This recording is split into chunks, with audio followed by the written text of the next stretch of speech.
Սիրելի հետևորդներ, Միլայի խոհանոցում այսօր միասին կպատրաստենք հայկական ամենահամեղ, ամենատաքուկ ու ամենապարզ ուտեստներից հարիսան։ Այստեղ ինձ մոտ 1 կիլոգրամ ձավար է, որը ես հիմա լավ կլվանամ ու կթրջեմ։ Լվանում եմ մի 2 ջուր և թրջում եմ սովորական սառը ջրով, սիրելիներս։ Վարդենիսի կողմերում հարիսան պատրաստում են կարմրհատ ցորենով, որը շատ ավելի համեղ և առողջարար է։ Երևանում ես հարիսայի ձավար չգտա կարմրհատ, բայց սա ևս մաքուր շատ լավ ցորեն է, հատիկները ընտիր։ Հիմա լավ կլվանամ մի քանի ջուր, կպարզաջրեմ և սառը ջրով էլ կթրջեմ։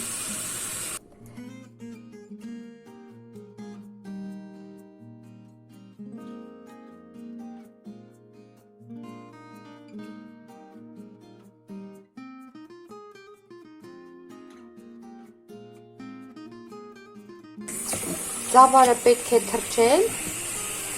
մոտ մի կես ժամ, մի ժամի չափով, մինչ այդ ընթացքում մենք կզբաղվենք հավով, որովհետև հավը ևս պետք է լվանալ, կիսախաշ անել, մի խոսքով հետևեք ընթացքին։ Ահա այսպես ձավարը դնում եմ մնա։ Բարեկամներ, վերցրել եմ կիլոգրամ ու կես քաշով, ահա այսպիսի լավ փամփլիկ հավ, որը պետք է վերամշակել։ Ես հեռացնելու եմ ամբողջ կաշին, բաժանելու եմ հավը ոչ շատ մանր կտորների և եռման ջրի մեջ 2-3 րոպեով շոգեխաշեմ։ Հետևեք ընթացքին, ձեզ ցույց կտամ։ Առհասարակ ճիշտ է հավի հետ աշխատել ձեռնոցով և հավը շատ չլվանալ, որովհետև ես կարդացել եմ, որ հավը երբ լվանում ես, վնասակար նյութերը, բակտերիաները ավելի ճիշտ, խորասուզվում են մսի մեջ։ Դրա համար մենք հավը այսպես վերամշակում ենք, հեռացնում ավելորդ մասերը և այն ախտահանում եռման ջրի մեջ։ Բարեկամներ, հարիսան հայկական ավանդական խոհանոցի լավագույն կերակուրներից է, հասարակ, պարզ, բայց շատ համեղ, սննդարար ու շատ սիրված։ Իդեպ հիշում եք, չէ, որ հնում հարիսան պատրաստում էին շատ մեծ պղինձներով, բոլորին բաժին էին հանում, ավանդություն կա հարիսայի պատմության հետ կապված նաև Մուսա լեռան 40-օրյա հերոսամարտի ժամանակ, երբ հայ ժողովուրդը հավաքվում է Մուսա լեռան լանջերին պաշտպանվելու թուրքական հրոսակներից, իդեպ կանոնավոր բանակի դեմ է պայքարում, և այդ ժամանակ, որպեսզի ժողովուրդը սովի չմատնվեր, ցորենը խաշում են, թռչնամսով բաժանում և այդպես սովից փրկվում են։ Ես հիշում եմ, որ մերոնք հարիսա պատրաստելիս ես իմ բազմաթիվ հավերի էին զոհաբերում, իդեպ շատ խնամքով էին լվանում, խանձում էին, նույնիսկ այդ խանձահոտը, որ հավերի փետրահան անելուց հետո բարակ աղվամազիկները խանձում էին բարձր կրակի տակ, ես այդ խանձահոտը մինչև հիմա զգում եմ, հիշում եմ։ Փաստորեն հոտերը ևս հիշողություն ունեն։ Տեսեք, ահա այսպես ես հեռացնում եմ ամբողջական կաշին, որովհետև կաշին չպետք է օգտագործել։ Հիմիկվա հավերի կաշին վտանգավոր է լեցուն խոլեստերինով։ Եվ այսպես հավը կբաժանեմ մոտ քառորդ մասերի, հավանաբար թևերը կհեռացնեմ, ընթացքում կհասկանամ, բայց շատ չեմ մանրացնի, որովհետև հետո հեռացնելու եմ ոսկորները, ինձ համար հեշտ կլինի խոշոր կտորների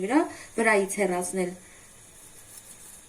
ոսկորները, քան թե շատ մանրելուց հետո։ Շատ համեղ է ստացվում հարիսան նաև գառան մսով, հնդկահավի մսով,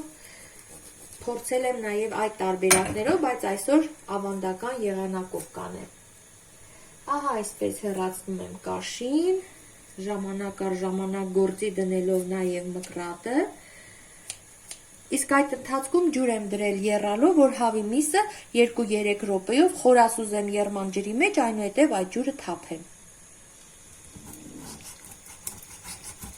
Մեծ դանակ է հարկավոր, ճեղքեցինք հավի կրծքամսի ոսկորը, հիմա շատ ավելի հեշտ կկտրեմ։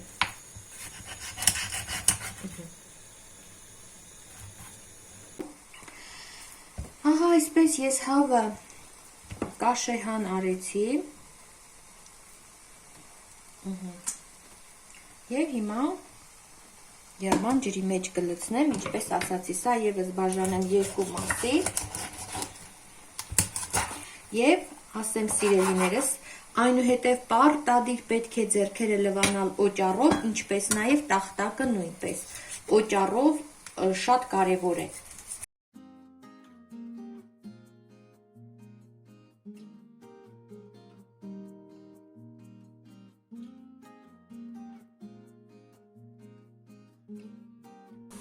Ջուրը արդեն եռում է, մոտ 2 սանտիմետր բարձրության ջուր եմ դրել, հավի միսը այսպես դնում եմ 2 րոպեով ուղղակի որ վտանգավոր բակտերիան դուրս գա եւ թափելու եմ ջուրը, կրակը բարձր ենք անում,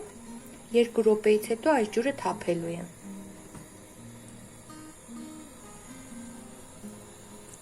Աղ բան, ոչ մի բան պետք չէ։ Մի հատ եռ է գալիս, ջուրը թափում եմ եւ նոր ջրով եփում հավը։ Բարեկամներ, տեսեք ջուրն արդեն ուզում է եռալ, հենց այս պահին ջուրը պետք է թափել։ Ահա այս եռման ջուրը պետք է թափել։ Ահա այսպես ջուրը թափում ենք։ Նորից միսը լավ պարզաջրում, վրան ավելացնում ջուր եւ դնում կրակին։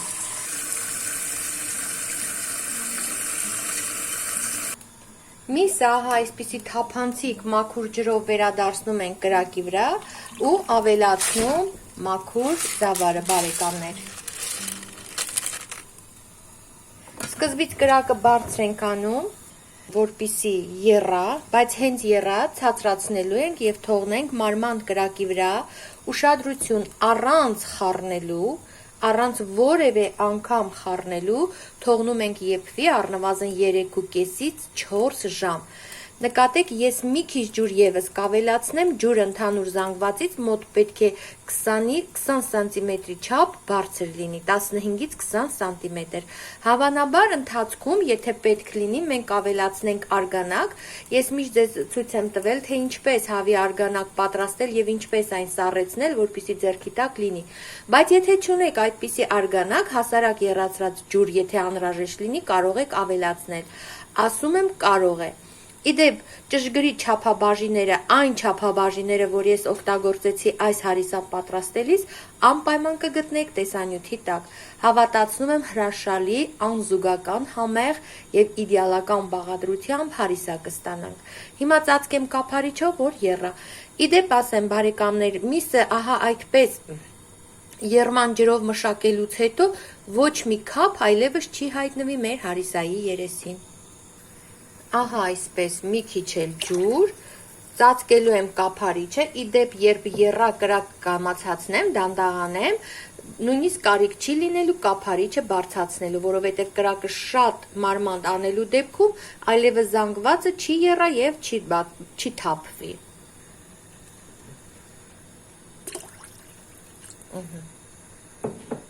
Վերջ, հիմա կհամբերեմ եռա, մարմանդացնեմ կրակը ու թող իր համար եփվի 3.5-4 ժամ։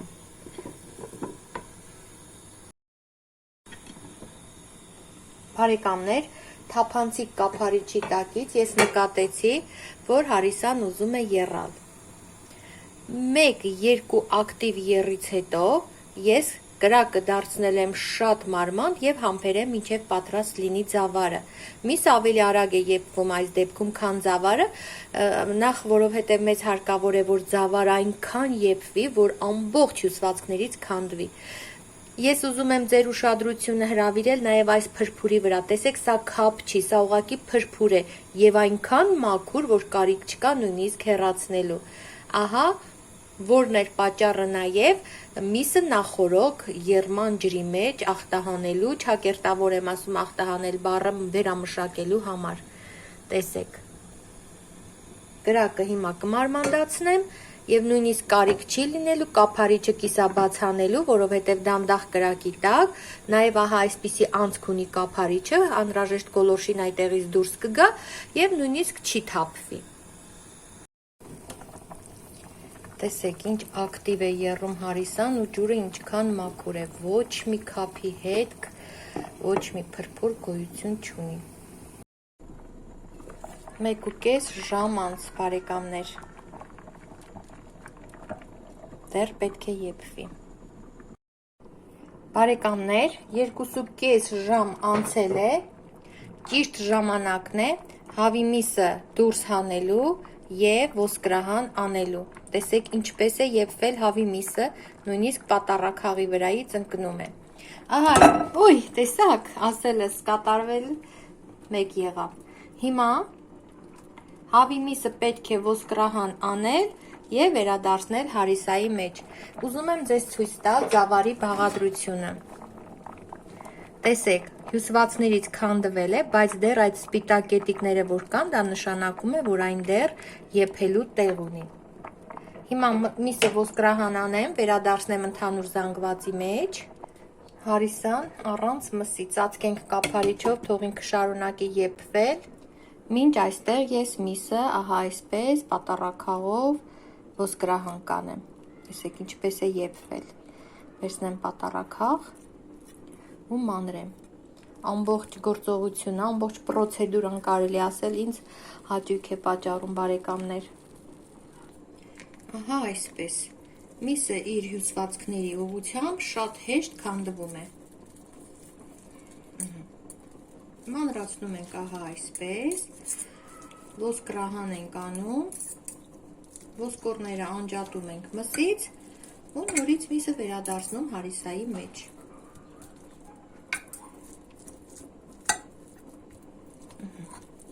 Շատ հեշտ է առանձնացնել իրարից միսն ու ոսկորը, որովհետև շատ լավ եփվել է արդեն իսկ։ Հիմա, սիրելիներս, ահա այսպես մանրացրած միսը ավելացնում ենք հարիսայի մեջ։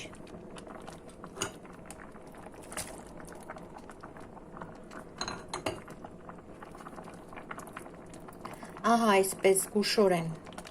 լցնում ենք հարիսայի մեջ և շարունակում եփել։ Շատ չեմ սեղմում, բարեկամներ, որ տակից ստիպված չլինեմ խառնել։ Եթե մեկ անգամ խառնեցի, նշանակում է պիտի շարունակեմ խառնել։ Ծածկում եմ կափարիչով, ևս 1 ժամ այսպես կեփեմ, այն հետև ցույց կտամ, թե ինչ եմ անելու։ Բարեկամներ, ստուգենք։ Արդեն հիմա մենք կարող ենք խառնել մեր հարիսան, տեսեք տակից ընդհանրապես չի կպել, արդեն 3.5 ժամ եփվելուց հետո ոչ մի անգամ հարիսան չի կպել և թանձրությունը ևս բավարար է, ջուրը, հեղուկը բավարար է, կարիք չեղավ ջուր ավելացնելու։ Հիմա բերում եմ պրոցեսորը, բլենդերը և հարում, որպեսզի միատարր լինի, հնում լավ գիտեք, որ փայտե մեծ թիակներով, մեծ պղինձների մեջ, ահա այսպես մեր նախնիները հարել են, այնքան մինչև միսն ու ձավարը իրար են խառնվել։ Ժամանակակից տեխնոլոգիաները եկել են մեզ օգնության և այժմ կարելի է նաև ձեռքի հարիչով հարել, անմիջապես հենց կաթսայի մեջ, բայց ես գերադասում եմ բլենդերով, այդպես շատ ավելի միատարր է լինում։ Մի հատ այսպես մեր նախնիների նման մի 2 պտույտ անեմ, հասկանամ ինչքան դժվար է այդպես անելը, բավականին ծանր զանգված է, այնպես որ շտապ եմ բերել բլենդերը։ Ահա այսպես լցնում ենք բլենդերի մեջ, հարիսան իր ջրով հանդերձ և հարում մինչև համասեռ միատարր զանգված դառնալը։ Մաս-մաս։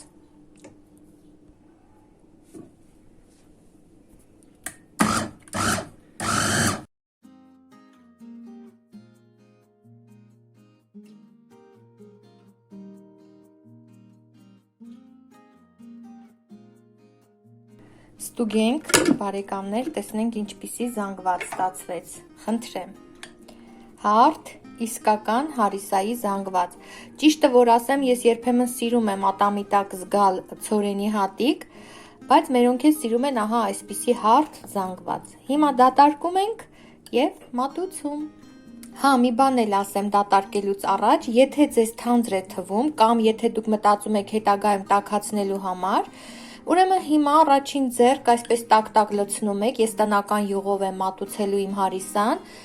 վայելում եք, մնացած մասը երբ կտաքացնեք, անպայման վրան ավելացրեք սովորական ջուր, սառը ջուրն էլ կլինի, եռացրած, հովացրած ջուրն էլ կլինի, գոլ ջուր, ավելացնում եք, մարմանդ կրակի վրա տաքացնում եք, որովհետև քիչ հետո հարիսան ավելի թանձր բաղադրություն կունենա և նույնիսկ երբ կքսվի կաթսայի կողքերին, չոր այսպես խրտ-խրտ շերտ կունենա, շատ հանգիստ ջուր եք ավելացնում, տաքացնում հարիսան և վայելում։ Բարեկամներ, համեմատության համար ես որոշեցի հարիսայի մի մասը հարել հարիչով, ահա այսպես, տեսեք ինչպիսի բաղադրություն է, հետո մենք միասին կհամեմատենք երկուսն էլ, որ ճիշտն ասեմ ինձ դուր է գալիս ահա այսպիսի զանգվածը, երբ հատիկներից որոշ մասերն այդքան էլ մինչև վերջ չեն հարվում, այլ ամբողջական են մնում։ Ահա այսպիսի տեսք ունի իմ սիրած հարիսան։ Երկու տարբերակով էլ փորձեք, որը որ ձեզ դուր կգա, այդպես էլ արեք։ Իդեպ, եթե դուք սիրում եք շատ եռման հարիսան, որովհետև դրա վրա պիտի հալչի կարագը, ոչ թե ինձ նման յուղով եք մատուցում, առաջին բաժինը հարեք ու իսկույն ճաշակեք, մնացածը հետո կանեք, որ կարագը հասցնի հալվել։ Իսկ եթե ուզում եք այնուամենայնիվ բոլորը անեք, երբ կհարեք կվերջացնեք հարիսան, վրան ավելացրեք 1 բաժակ ջուր, դրեք թող նորից մի հատ եռ գա ու տակ-տակ մատուցեք։ Տեսեք զանգվածների տարբերությունը բարեկամներ, սա միքսերով արվածն է, սա բլենդերով արվածն է։ Հիմա կխառնեմ իրար և վերջ։ Բարեկամներ, երբ երկու զանգվածներն իրար խառնեցի, նկատեցի, որ հարիսան սառեց և բավականին պնդացավ։ Որոշեցի ավելացնել 250-ից 300 մլ ջուր, հարիչով ահա այսպես վրայով գնացի, նորից դրեցի կրակին մի հատ եռ եկավ և արդեն հարիսան ամբողջովին պատրաստ էր։ Ահա և մեր հարիսան, սիրելի բարեկամներ։ Անչափ համեղ, միատարր, հետաքրքիր ստացվեց, ես վերջում մի քիչ հավի կրծքամիս այսպես որպես զարդարանքի համար պահեցի, աղ ենք անում, որովհետև հարիսան ընդհանուր աղ չեն անում երբևէ, աղը ահա այսպես յուրաքանչյուրը իր չափաբաժնի մեջ ավելացնում է և ավելացնում է նաև տնական յուղ կամ կարագ, բավականին առատ ենք անում, անցել են այն ժամանակները, երբ մտայնություն կար, թե տնական յուղը կամ կարագը խոլեստերին է պարունակում, ամենաառողջ ճարպերից է, այնպես որ հանգիստ խղճով կարելի է տարվա մեջ մի 2 անգամ նման շռայլություն թույլ տալ։ Բարի, ախորժակ սիրելիներս, այսօր էլ այսքանը։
Սիրով ձեր Միլա։